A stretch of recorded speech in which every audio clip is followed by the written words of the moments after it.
जय श्री कृष्णा दोस्तों। कल आपको कहा था ना, आते वक्त बनारसी साड़ी ले आइएगा। वो शर्मा जी की बीवी जैसे पहनती है 15,000 वाली, तो क्यों नहीं लाए? मेरी तनख्वाह उतनी नहीं है, मैं कहाँ से लाता। दशहरा में बोनस मिलेगा तो मैं दिलवा दूँगा, अभी फ़िलहाल मैं नहीं ला सकता। सुमन गुस्से से, कैसा नकारा पति मिला है। शर्मा जी को देख लो, कैसे अपनी बीवी की सारी ख्वाहिश पूरी करते हैं, उनकी हर ज़रूरत पूरी करते हैं।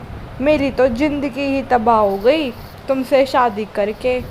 पता नहीं कौन सी मनुष्य घड़ी में मेरे पापा ने तुम जैसे भिखारी से बांध दिया। चलिए अब पूनम और उसके पति के बारे में जानते हैं। सुमन एक पढ़ी लिखी और थोड़ा पैसे वाले घर की लड़की थी। रमेश उसका पति एक दफ्तर में बाबू था। सुमन के पापा ने अपनी बीमारी के चलते जल्दी में रमेश से शादी करवा दी। सुमन बहुत ही खर्चीली और हठी महिला थी, उसे बस अपने शौक ज़रूरत ही दिखती थी, और रमेश उसके विपरीत बहुत ही सभ्य और सुलझा हुआ व्यक्ति था। आए दिन सुमन रमेश को अपनी ज़रूरतों के लिए, अपने शौक़ों के लिए ताने मारती, और रमेश बस चुपचाप सुनता रहता, कुछ नहीं कहता। अच्छी तो नहीं, पर ज़िंदगी कट रही थी। आज सुमन की शादी को 1 साल हो गया था। 2 जुड़वे बच्चे, एक लड़की और एक लड़का, जो महज अभी 1 महीने के थे। आज सुमन की शादी की सालगिरह थी। उसने रमेश से कहा, मुझे एक महंगी कार चाहिए और शाम को पार्टी भी, मेरे सारे दोस्तों को बुला लेना। रमेश चुपचाप ऑफिस चला गया। शाम हुई, रमेश दफ्तर से लौटा। उसने एक केक खरीदा था और अपनी बीवी के लिए एक सोने की चैन। जैसे ही वह घर पहुंचा, सुमन दौड़कर बाहर आ गई और आसपास देखने लगी। फिर गुस्से से अंदर आई और रमेश से कहने लगी, मेरी कार कहाँ है? रमेश ने कहा, तुम समझती क्यों नहीं? मैं इतना नहीं कमाता कि तुम्हें कार या और भी महंगी चीज़ें दिलवा सकूं। सुमन गुस्से से आग बबूला हो गई और कहने लगी, तुम्हारी तो औकात ही नहीं है। मैं तो भूल गई थी, तुम तो मर्द ही नहीं हो जो अपनी बीवी को खुश रख सको। सोसाइटी के सारे लोगों को देख लो, सबके पास कुछ ना कुछ है, और तुम वही भिखारी के भिखारी हो। रमेश के हाथ से केक और सोने की चैन छीनकर फेंकते हुए सुमन कहती है, बस तुम्हारी इतनी ही औकात है। यह 2 कौड़ी का केक और ये सड़ी सी चैन, तुम तो नामर्द हो। रमेश ने सुमन को एक थप्पड़ लगा दिया और अपने कमरे में चला गया। सुबह हुई, रमेश तैयार होकर दफ्तर चला गया और दफ्तर में अपने एक दोस्त से कुछ पैसे उधार लिए। सोचा, सुमन के लिए आज वो बनारसी साड़ी ले जाऊंगा, शर्मा जी की बीवी से भी महंगी वाली, तो सुमन खुश हो जाएगी। और कल मैंने उस पर हाथ उठाया था, उसके लिए माफ़ी भी मांग लूँगा। रमेश ने जल्दी जल्दी दफ्तर का काम ख़त्म किया और ऑफिस से 1 घंटा पहले ही निकल गया। रास्ते में उसने साड़ी ली और खुशी खुशी घर के लिए चल पड़ा। घर पहुंचते ही उसने सुमन को आवाज़ लगाई, उसके कमरे में ढूंढा पर वो कहीं नहीं मिली। पालने पर उसके बच्चे सोए हुए थे और उसी वक्त वहाँ पर उसने एक खत पड़ा देखा। रमेश ने वो खत खोला और पढ़ने लगा, जिसमें लिखा था, मैं घर छोड़कर जा रही हूँ, मुझे ढूंढने की कोशिश मत करना। अगर तुम्हारे साथ रही तो मेरी ज़िंदगी तबाह हो जाएगी। तुम एक लो क्लास आदमी हो और मेरी इच्छाएं बहुत बड़ी हैं। मुझे एक रईस लड़के से प्यार हो गया है, उसके पास सब कुछ है, दुनिया का सारा ऐशो आराम तुम्हारी तरह फ़कीर नहीं है। बस यही बताने के लिए तुम्हारे लिए खत छोड़ा है। रमेश की तो जैसे दुनिया ही लुट गई हो। उसने घर के पीछे से एक रस्सी निकाली और फांसी लगाने लगा, पर अचानक रुक गया। उसके दोनों मासूम बच्चे रो रहे थे। उसने झट से अपना सिर रस्सी से बाहर निकाला और अपने बच्चों को सीने से लगा लिया और खुद भी रोने लगा और ये सोचने लगा, हे भगवान, मैं क्या करने जा रहा था। इनमें इन मासूमों का क्या दोष है जो मैं इन्हें अनाथ बना देता। उसने आंसू पोंछे और ज़िंदगी का बस एक मकसद बना लिया, अपने बच्चों की अच्छी परवरिश। आज पूरे 10 साल बीत गए। रमेश के बच्चे भी 10 साल के हो गए। पिंकी और रोशन दोनों ही बड़े प्यारे बच्चे हैं, अपने पापा की हर बात मानने वाले। रमेश ने नाश्ता बनाया और पिंकी रोशन को आवाज़ दी, जल्दी करो बेटा, नाश्ता करो, मैं फिर स्कूल छोड़कर तुम्हें दफ्तर चला जाऊंगा। सब ने नाश्ता किया और घर से बाहर निकलने के लिए गेट खोला तो देखा एक महिला उनके दरवाजे पर सोई है। पिंकी चिल्लाई, पापा जल्दी आइए, देखिए कोई आंटी हमारी चौखट पर सोई है। रमेश दौड़ते हुए आया। जैसे ही उसने महिला को उठाया तो देखा वो सुमन थी, पर वो बेहोश थी। रमेश उसे अंदर ले गया और पिंकी रोशन को स्कूल छोड़ एक डॉक्टर को साथ ले आया।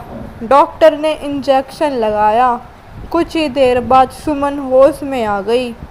उसने रमेश को अपनी सारी आपबीती बताई, कैसे उसे उस लड़के ने धोखा दिया, फिर किसी रेड लाइट एरिया में ले जाकर बेच दिया। पूरे 10 साल बाद मैं वहाँ से भागने में सफल हुई। अब मेरे पास रहने का कोई ठिकाना नहीं।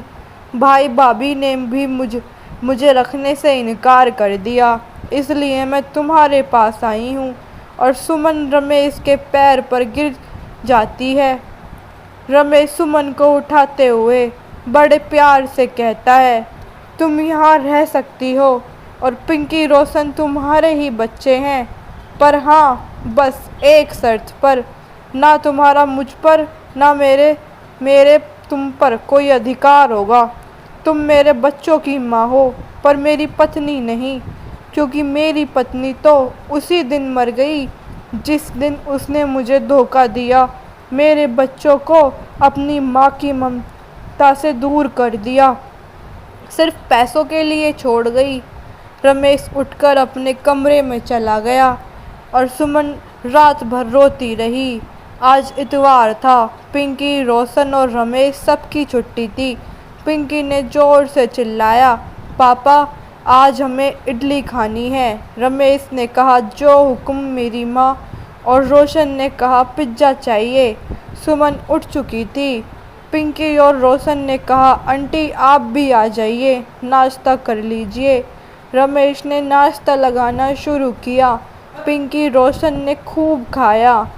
फिर पिंकी ने कहा, पापा हमें घूमने जाना है, आंटी को भी साथ ले चलते हैं। सब तैयार हुए। आज भी रमेश के पास गाड़ी नहीं थी, पर पिंकी रोशन की खुशी देख सुमन सोचती, मैं कितनी बेवकूफ़ थी जो गाड़ियों में खुशी ढूंढती थी। सब एक पार्क में पहुंच गए, खूब मस्ती की, खूब खेला। शाम को एक होटल गए, खाना खाया, आइसक्रीम खाई और घर लौटते रास्ते में ही पिंकी और रोशन ने अपने पापा को कसकर गले लगाकर कहने लगे, आप दुनिया के सबसे अच्छे पापा हैं, सबसे अच्छे। और दोनों कहने लगे, आई लव यू पापा। घर पहुंचते ही रमेश ने पिंकी और रोशन से कहा, बच्चों सुनो, वो जो आंटी हैं वो असल में तुम्हारी माँ हैं। पिंकी और रोशन कहने लगे, हमारी माँ? सब कहते हैं, स्कूल में हमें चिढ़ाते हैं, हमारी माँ हमें हमारे पापा को बचपन में पैसे के लिए छोड़कर किसी के साथ भाग गई थी। हम नहीं कहेंगे उसे माँ, छी वो कितनी गंदी है जो हमारे इतने अच्छे पापा को छोड़कर भाग गई थी। वो हमारी माँ नहीं, आप ही हमारे मम्मी डैडी हैं। हम उस औरत को अपनी माँ नहीं कहने वाले। रमेश गुस्से से बोला, खबरदार ऐसा किया या फिर ऐसा कहा तो।